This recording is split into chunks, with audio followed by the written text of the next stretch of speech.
Good morning, good morning, good morning, good morning. I'm going to give a few moments for people to join this morning.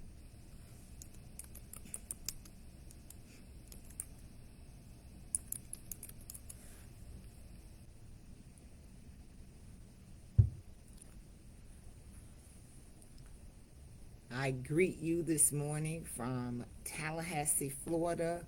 I'm here at the state capitol, ready to start week 2. I want to come on this morning and do a live update from week 1, and I'm waiting a few moments for others to join so that we can start our discussion this morning.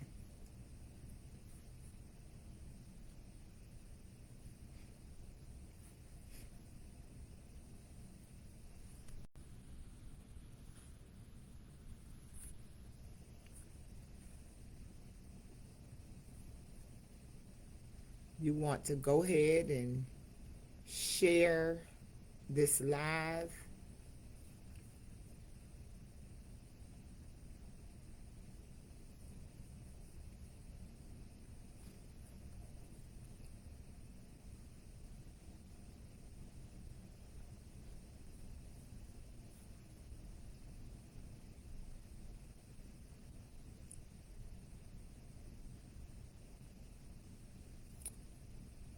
Good morning to Pastor Stallworth. Thank you for joining this morning.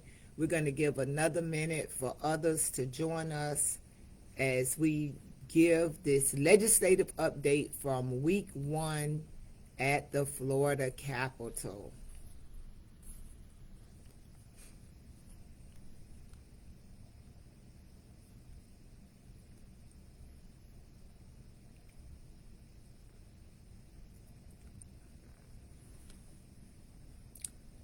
Hi, Vernique Rose. Thank you for joining this morning.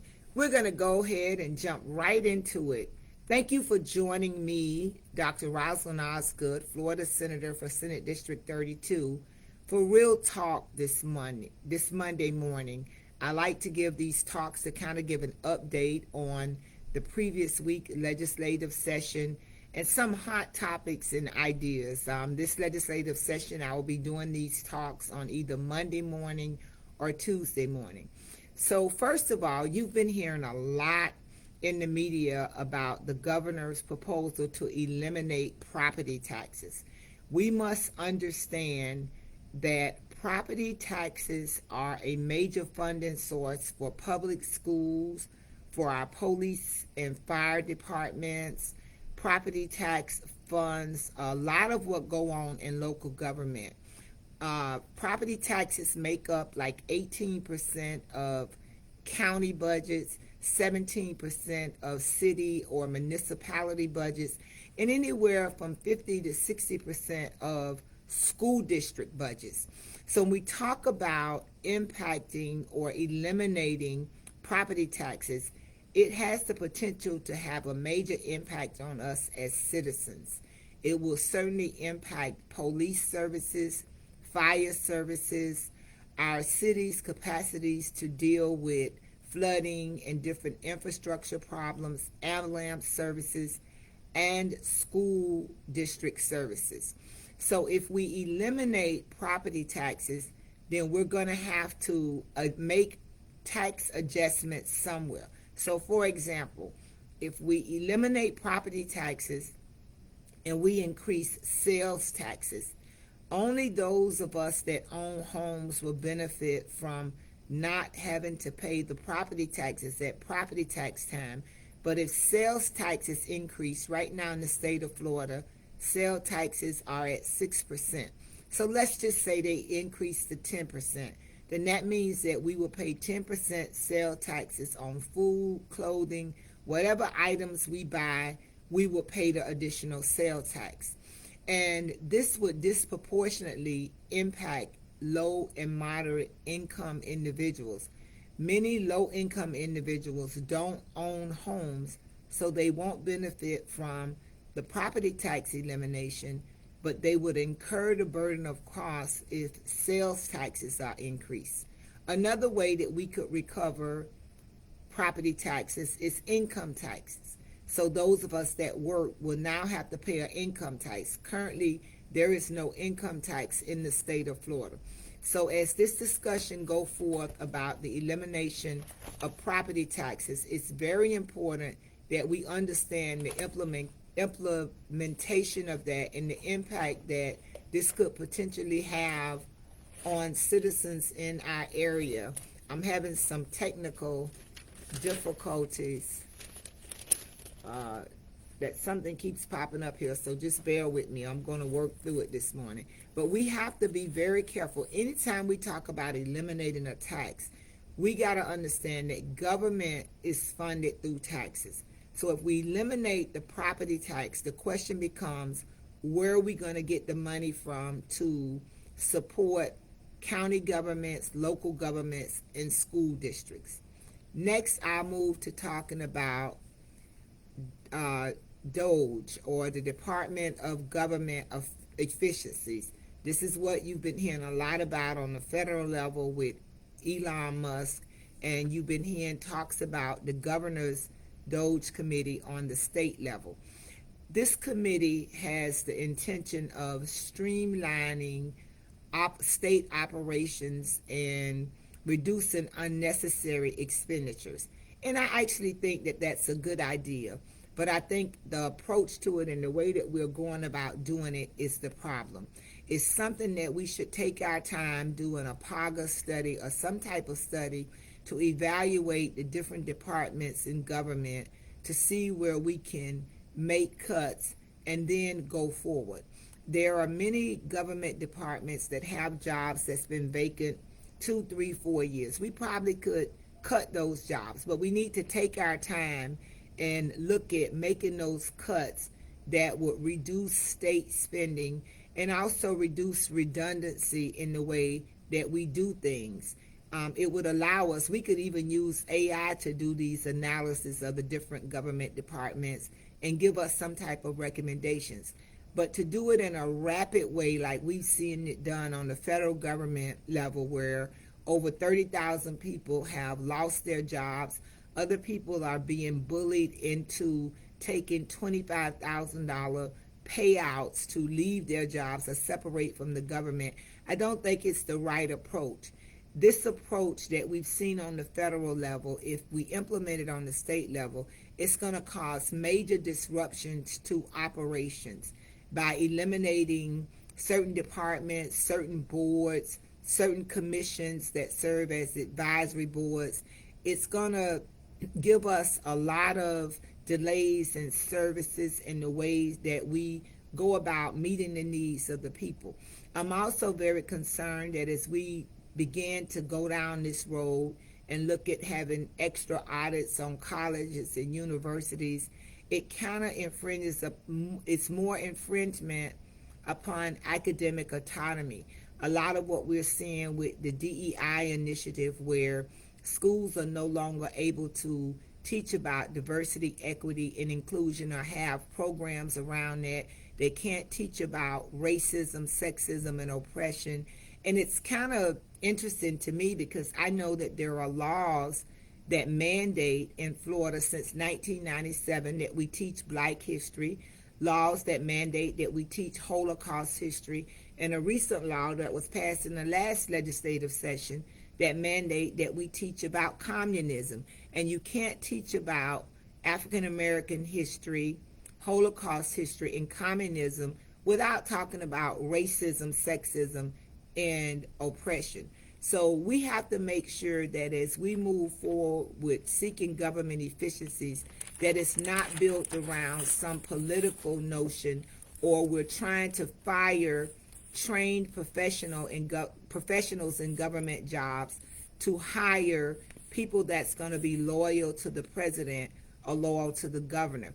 Most of the time in government jobs, the people that serve in those jobs are there because they have a set of expertise or a body of knowledge that they do their job with, and it adds value to what we do in government. If we get rid of all the trained professionals and just allow people to have those jobs that are loyal to one political party or the other. It's not the way that governments work. Normally, government employees work in a nonpartisan way, irregardless of who's in charge in the state house or the White House. So we have to continue as we look to have improved government efficiencies. We can't do it at the expense of firing people just because they don't agree with the ideas of a certain political party.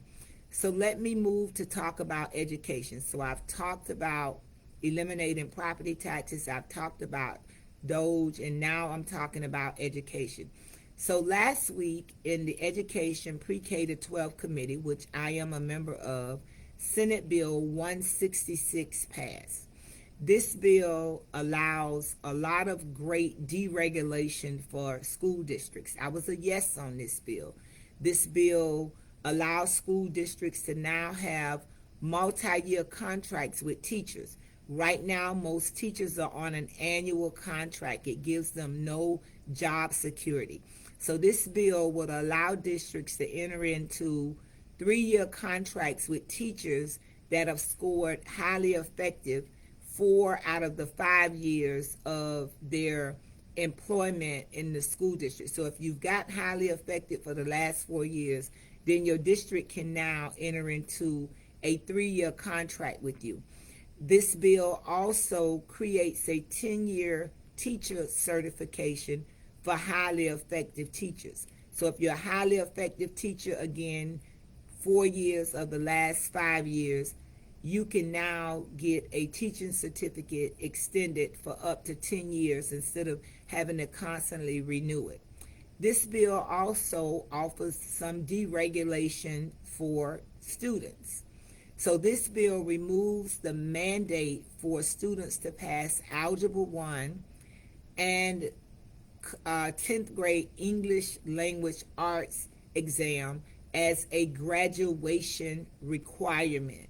I want to be clear about that. It removes the requirement to pass the 10th grade English Language Arts part of the test and Algebra 1 as a graduation requirement. It moves to the ELA, the English Language Arts component, to the student's grade. So now that component will become 30% of the student's grade instead of being a mandatory graduation requirement. This bill also makes changes around 4th grade promotion. It expands assessment opportunities that satisfy graduation requirements for 4th grade progression. In order to move to the 4th grade, this bill would allow a student to score a level 2 on any form of assessment. We do progress monitoring and progress-based monitoring that we call PBM1, PBM2, PBM3. So if a student scores level 2 in the first progress monitoring, then the student has satisfied the requirement for promotion to the 4th grade. It's not just streamlined now where they have to score level 2 on the final progress monitoring in order to be promoted. It gives flexibility as to how the students can achieve level 2 to be promoted to the 4th grade. A student, in other words, must score level 2 or higher on the ELA for 3rd grade on any administration of coordinated screening. So whatever the screening is, the progress monitoring, that they're able to score level 2, then the student would be promoted. This bill also deregulates some things that are going to be very beneficial to school boards. It allows the school boards to now determine the components of the teacher evaluation tool. Instead of forcing school boards to use what's called a VAM model for teacher evaluation, it allows individual school districts the autonomy of coming up with a teacher evaluation tool, but that tool must include 50% of outcomes that's focused on student performance. So it's still measuring teachers' performance based on student performance, but it's 50% of the evaluation tool and not just a one-size-fit-all tool. It gives more flexibility to school boards.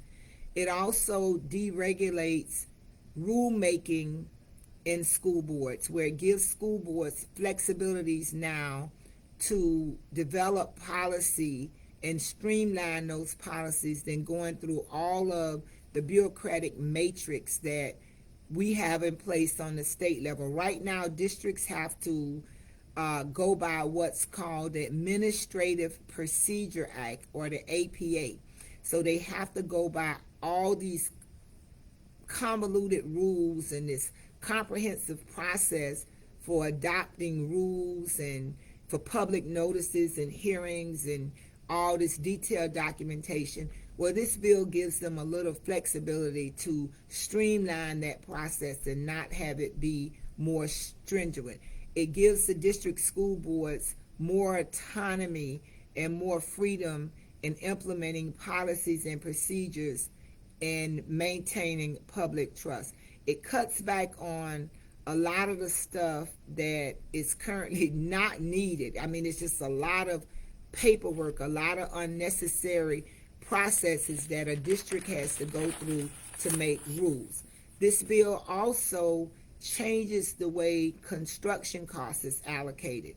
This bill eliminates what we call a cost per student station limit that is a part of construction projects, and it gives the district a greater autonomy in planning and development. If you got to add in a cost per student to your construction budget, it adds additional costs to the construction budget that you may or may not need.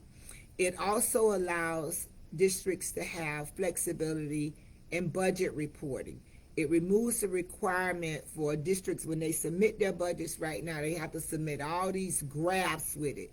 This bill would allow them to simply just do financial reporting, to just give the numbers if they choose to and not have the graphs. So let me move to the next thing. We've talked about elimination of property insurance. We've talked about Doge. We've talked about education. So now let's talk about this horrible bill, Senate Bill 1414 and companion House Bill 1205. This bill is entitled Citizen-Led Amendments to the State Constitution. Many of you all remember several years ago, we had Amendment 4, where we got enough petitions signed to put an item on the ballot to make a constitutional change that would allow returning citizens to automatically get their rights restored. That was a citizens-led initiative to put something on the ballot. Well, this bill is putting a lot of barriers in place to take that opportunity away from us as citizens.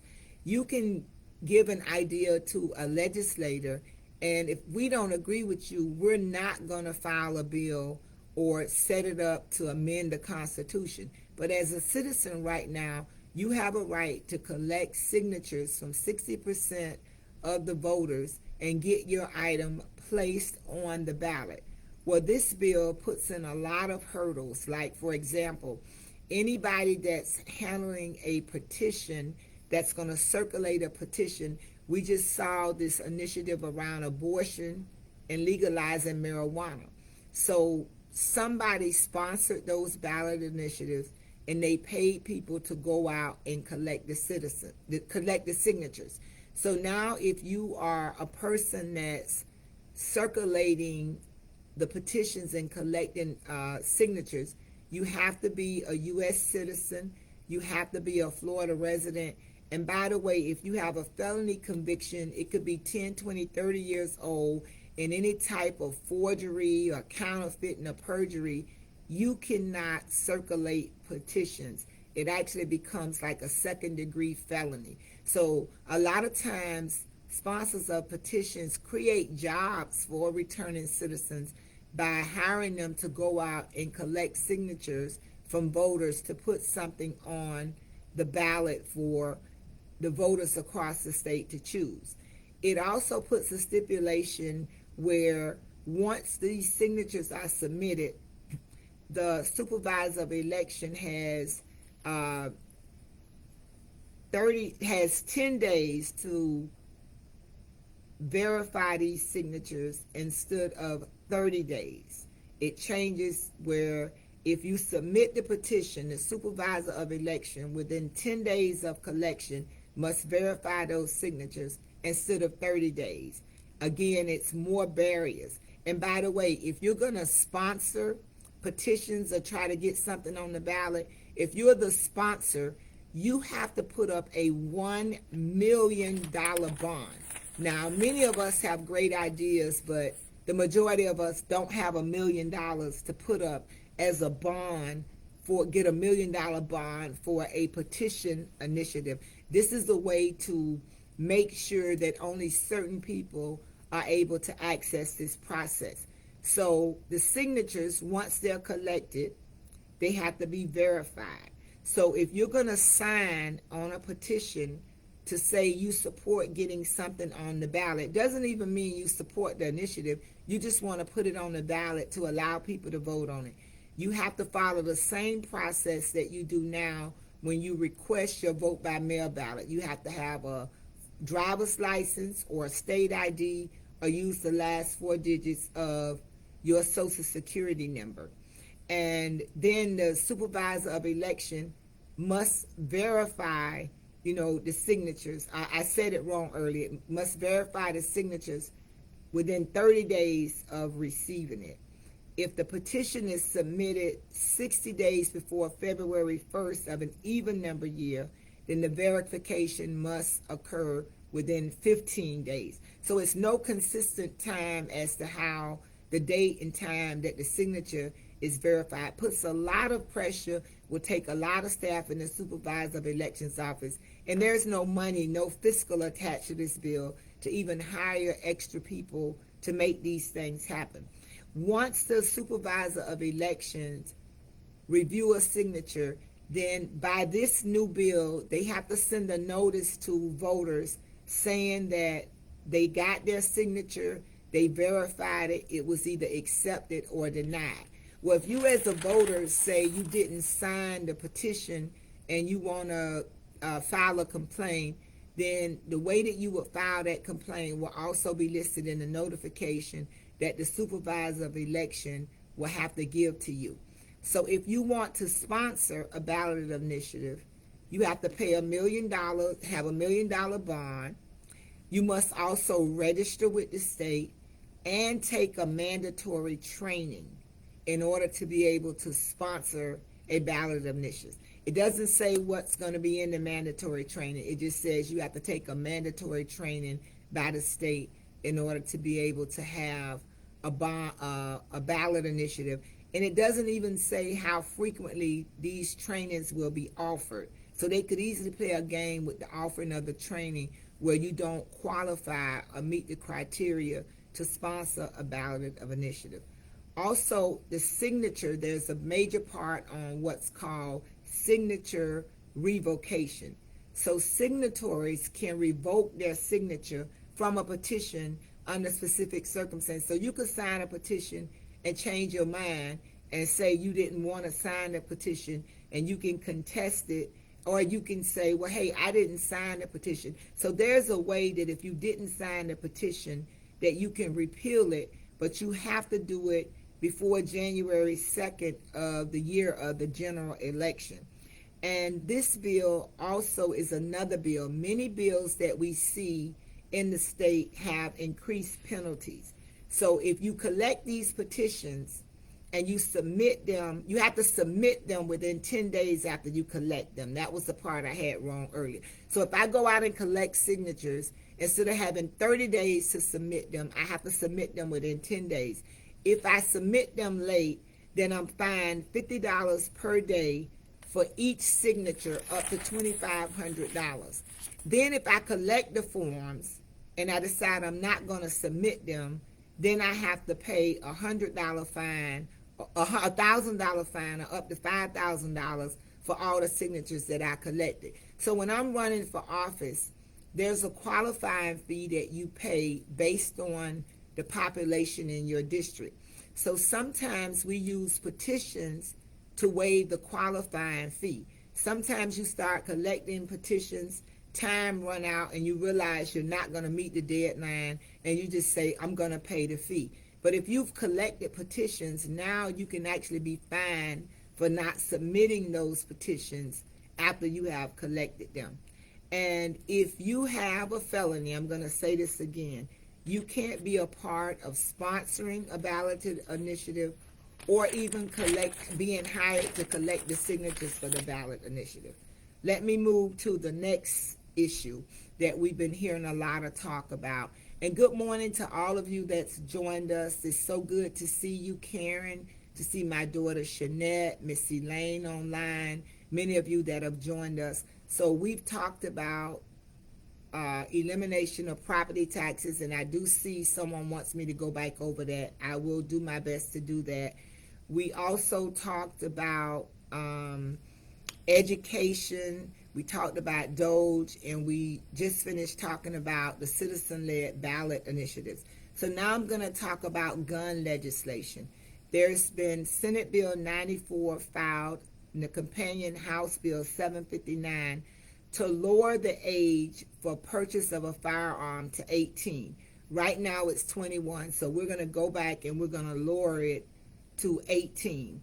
And we know that neurological development and research around neurological development says that our brain, as it relates to impulse control and making, immediate decisions, continues to develop through our 20s. So at 18, neuroscience would argue that we're not mature enough to have something as lethal as a gun that we have to make an in-the-moment decision about because we're not mature enough to control our impulse. The argument on the other side is that I can go to the military at 18. I'm going to just leave that in your lap. Think about when you were 18 and your maturity level. I can say at my age today, I'm a lot more mature. I have a lot more control over my impulses than I did when I was 18.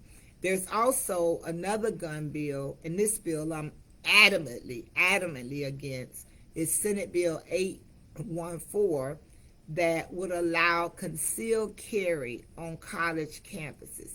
I believe it's a major safety hazard. There's a lot of drinking parties. There's just a lot of things that go on a college campus that having a gun in your possession puts you at a greater risk for an accident or even an intentional shooting. I think it would make the college environments very unsafe and create this whole climate of fear and intimidation. I mean, I don't know of any group of students or faculty that's having an issue right now that they feel so afraid on a college campus that they need a gun to conceal carry on a college campus to protect themselves as faculty or as a student. As a matter of fact, I was able to find some research done in 2021 in the Journal of Criminal Justice that said that staff, college faculty, and students alike overwhelmingly oppose concealed carry on college campuses. And I also think that it adds another level of problems for law enforcement. If you have an active shooter and you have multiple people carrying guns, concealed carries, it could make it more difficult to identify who the active shooter is. And we know the immigration bills that pass that continues to impose harsher penalties on illegal immigrants. Like, before, if an illegal immigrant committed a misdemeanor, they paid $1,000 fine and got a year in jail. Now, if they commit that misdemeanor, it's changed to a felony, and they get 5 years in jail, and they pay $5,000 of a fine.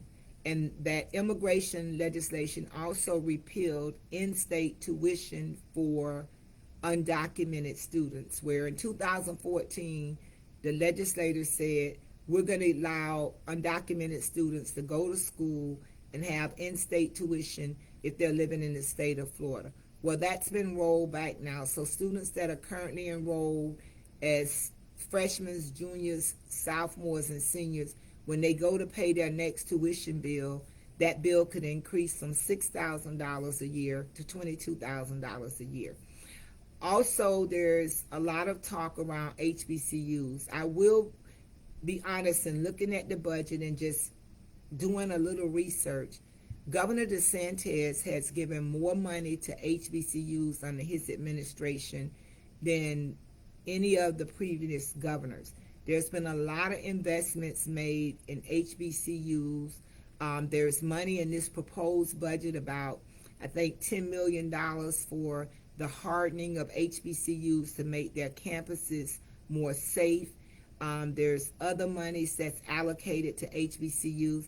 And I know it's a lot of talk about the governor putting people on boards at HBCUs, and people are non-trusting with that. And I think it's something that we have to monitor, but we also have to understand that education is the biggest item in the state budget. So if you and I were running the state and we're giving most of our money to education, to colleges and state colleges and universities, we probably would want somebody on the board or want some way of just being able to be in the loop as to what's happening on these college campuses. I would like to see a process where appointments to boards are inclusive of all political parties, Republicans, Democrats, and MPAs. That gives us a diverse monitoring and a diverse involvement in monitoring and being a part of the decision making at our state colleges and universities. And I am asking you to pay attention to Senate Bill 466 and House Bill 659 that's being sponsored by two Republicans. I have co-endorsed Senate Bill 466 because this bill would allow an African American museum to be built in St. Johns County. There was a process through a task force, and in St. Johns County won the rating as number 1, Eatonville was number 2, and Opelika was number 3. So this particular bill is the bill that will put everything in motion around the African American History Museum being in St. John's. And it's important because it will be placed on land that's currently owned by Florida Memorial University's foundation. So Florida Memorial and HBCU would lease the land to St. Johns County to build an African American museum that will have the artifacts of Mary McLeod Bethune, history of all the state universities, other different individuals of African descent that were very important in the history of Florida, as well as the story of slavery and many other things that it relates to African American history. I also think if other bills are filed for museums in Eatonville and Opelika, that we should support those bills too. I think that we could have a state museum in St. Johns County and have other museums that tell the story of African Americans and document their history in Eatonville and Opelika. I don't think museums are just a one-off. So as we continue to memorialize the history and the contributions of African Americans, we know that that is a major part of American history. So I will go back really, really quickly to talk about property taxes. If you eliminate property taxes, it's going to have a major impact on your county budget, your city budget, the budget in your police department, your fire and ambulance services, your school districts. 50 to 60% of school district funding comes from property taxes. If we eliminate the burden of property taxes, it will benefit those of us that own properties. Low and moderate income families most of the time don't own properties, so that they won't benefit from the elimination of this property tax. but they would incur the burden because government is funded through taxes. So if we eliminate a tax somewhere, there's a trade-off. We're going to have to add it back somewhere else. And I don't know if the idea now is to increase the sales tax. Currently, our sales tax is 6%. Let's say it increases to 10%. So now we'll pay 10% sales taxes on food, clothing, and everything that there's a sales tax. Right now, I know this year I got to pay $3,800 in property tax. If that goes away, I may see that immediate release of the $3,800, but I don't know what I'm going to end up paying for sales taxes, as I'm paying sales taxes on clothes, on anything that I buy. And then when you think about low and moderate families, now they got an additional money added to their clothing bill, their grocery bill, anything that we have to pay a sales tax on. So we have to be very careful when a tax is eliminated. We have to know how it's going to impact us. And when you look at your county budgets and your city budgets, they're all made up around sales taxes. Sales taxes represent a large part of those budgets. I think it's like 18% of your county budgets come from sales taxes. And like I said, 50 to 60% comes from your school budget, is paid through these sales taxes. So as we continue to monitor bills, I will do my best to give you an update. I talked about a few actual bills this morning, and then I talked about some concepts and some things that you've been seeing in the news as it relates to the state level. The federal government is what happens in Washington, and I say that because I still have a lot of people asking me, how is things in Washington? Well, I'm in Tallahassee. I'm not in Washington. But we have to pay attention to what's going on and how these things are connected. And I want to thank all of you for joining this morning. Thank you to Dia and Don for joining this morning. Karen, I'm looking forward to seeing you soon as you're on your way to Tallahassee. Please make sure you come to Senate Room 213. You see it behind me. I have a lot of space, a very, very nice office, and anybody from the public is welcome here. I would love to have all of you visit Tallahassee. Dr. Starworth, Pastor Starworth is asking me to list the bill numbers again. So let me make sure that I'm getting them right. We have about 3,000 bills filed. We will actually get through probably about 300 of those bills during this legislative session. So I talked particularly about a good education deregulation bill, Senate Bill 166. It doesn't have a House companion yet, but it has a good chance of passing and being added to something else that's going through the House. I also talked about House Bill 1205 and Senate Bill 1414, which is the citizen-led initiatives. The citizen-led initiatives, which I say that that's a bad bill. And in, just my analysis of bills, I did make myself a personal note of bills that I believe will be an issue for us, that we should continue to watch as we go through this legislative session. And those bills are bills like Senate Bill 1692 and the companion House Bill 1539, which it is around this whole notion of harmful to minors, but it broadens that definition, and it's going to create a nightmare for educators because it's very subjective as to what any of us could interpret as being harmful to minors. So we need to watch that bill, and I'll give an update on these bills as they start, moving through the legislature. I just believe that, we can't suppress ideas. We want kids to talk and discuss. That's how they're going to solve the world's problems. Also, there are other bills that I believe we need to watch. As I said, Senate Bill 94 and House Bill 759 that lowers the age for firearm purchases to 18. I don't know who's complaining right now. What 18-year-olds are complaining that they want to own a gun and they have to wait until they get 21. I don't know that there's a problem right now with waiting till you get to 21. Also, Senate Bill 814 permitting concealed carry on college campuses. I believe that's going to create a real unsafe environment for our students. I don't, again, know that any students or faculty at colleges is looking and saying that they feel so unsafe that, they need a gun to carry a gun on campus.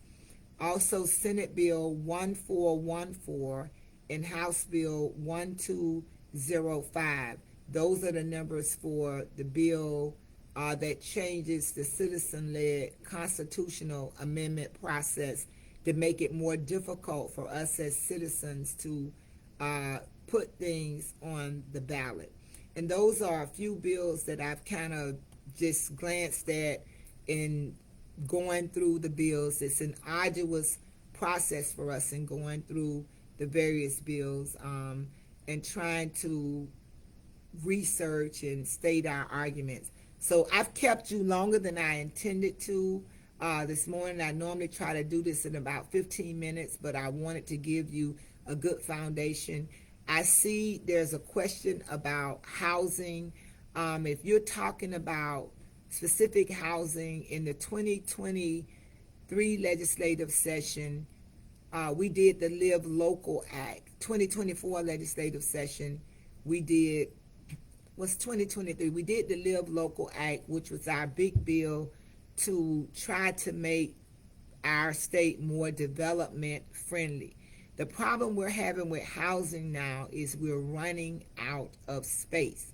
And then many in community don't want high-rise condominiums. When you're building and trying to maximize the space, sometimes the only way you have to go is up. Housing is a major problem. I haven't seen any bills even addressing homelessness other than the one we passed last year to make for local governments to make homeless camps.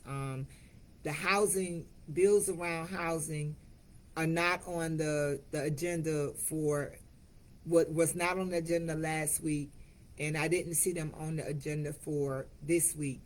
There's one bill that Senator Grawl is sponsored last legislative session, and I need to check and see if she filed it this year, and it's around housing for pregnant women. I'm definitely going to be in support that we have more housing opportunities for pregnant women that's funded by the government, because a lot of times those women can't pay the cost of housing, and a lot of times they have complications that they can't work. But I'm sure that there will be bills that will come forth that deal with different aspects of housing, and they've been filed. I just haven't gotten there in my research. As I say, I've kind of dived in, but it's 3,000 bills, and you don't know which bills are going to be heard because it's up to the committee chair to agenda the bill. So the committee, the different committees, the House has a committee structure, the Senate has a committee structure, and a bill has to go through both the House and the Senate committee, and then we have to agree upon the bill.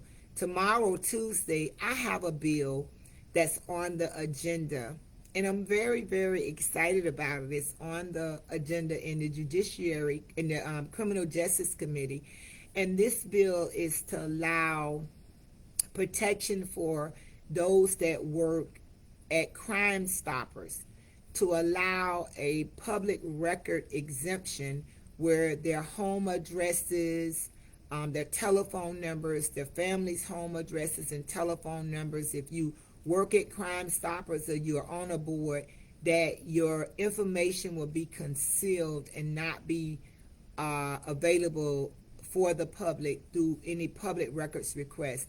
The existing executive director of Crime Stoppers has gotten a threat of someone, a criminal, finding their information, because right now it's public record and going after them. And we also, want to look at, I'm trying to decide if I want to do an amendment to also cover people that report crimes anonymously, because although they say it's anonymous, but you do have to give your name and information when you report the crime. We want to encourage people that when they see crime, to report the crime. We can't just allow people to continue to shoot up our communities and commit crimes to harm members of our community, regardless of what color. And you know, brothers and sisters, those of us in the African American community, we have this whole sick ideology that snitches get stitches.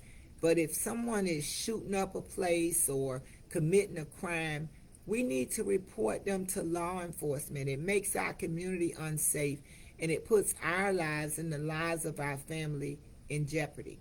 So I am signing off. I have a meeting that I'm about 5 minutes late.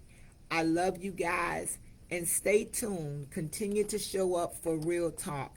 If you want to reach out to me with specific questions, I'm putting that email address in the chat right now for you to have. Also, I send out correspondence, weekly correspondence from my Senate office on my Senate e-blast. And I would love to have you sign up and share with others this particular email, where you can email me and sign up, and we'll make sure that you get constant communication from our office. And what I try to do is talk about things that impact the whole state. I represent the best district, Senate District 32, but when I vote, I vote on things across the state. So you'll hear me come back and talk about rural areas and how many rural areas don't have adequate access to health care. They don't have resources in their school districts. But I try to be very fair in my fight for justice. I want justice for all people. I want all of us to have equal opportunities and equal accesses in the great state of Florida. God bless you, and God bless America.